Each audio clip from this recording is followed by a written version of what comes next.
are kept out of the hands of dangerous individuals. President Joe Biden has hailed the proposals as important steps. Mike Hanna is in Washington, D.C. He says the deal is regarded as a breakthrough, but won't satisfy gun control advocates. No ban on automatic weapons, no raising of the age at which someone can buy a rifle from 18 to 21.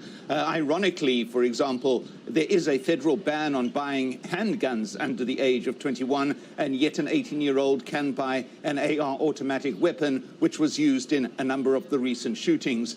So this is not going to satisfy those who've been arguing for more strict gun control. But as I said, it is a movement forward in terms of the fact that at least Republicans and Democrat senators are talking to each other on the issue.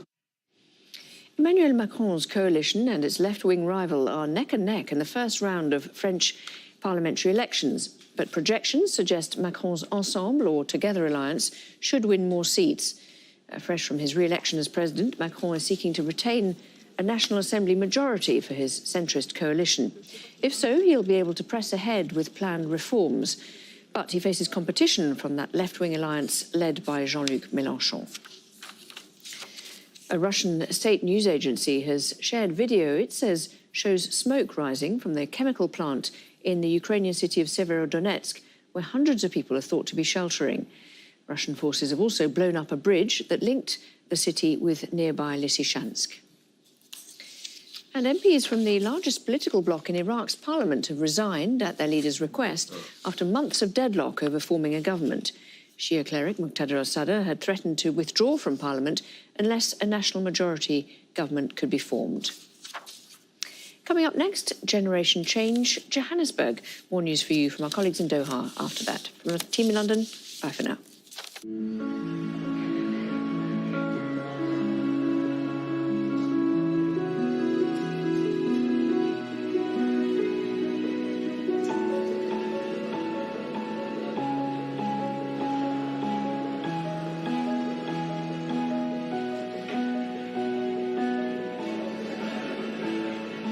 Al Jazeera, wherever you are.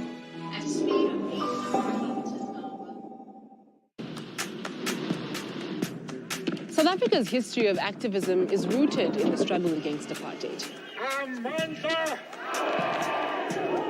Now, the born-free generation believe it is their time to fight for a more equal and just society.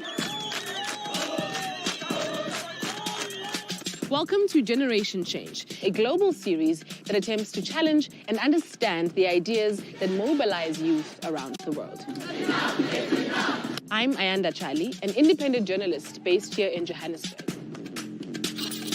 In this episode, we meet two women who are working towards radical change to address challenges as varied as gender-based violence, class and racial inequality, and climate change.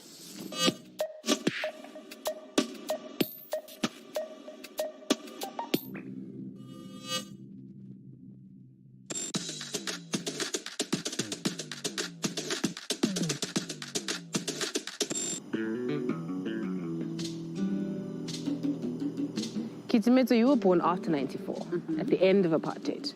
What do you think people don't know about the role of women in the struggle against apartheid? I really think the way in which history is told, it serves a purpose, right? Which is also to reinforce, a male-dominated presence and power structure, right? There's this reinforcement of these martyrs, right? These men who come and save this vulnerable group of women, which is inherently wrong and false. Women were organizing in churches, stock sales, trade unions. Women were literally carrying the country on their backs and shoulders. However, history continues to omit that. And I think what that does is that it continues to further alienate women and their contributions they make in society, whether political, social, even economic.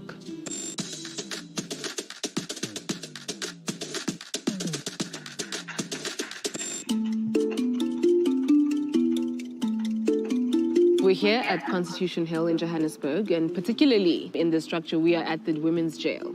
Why was this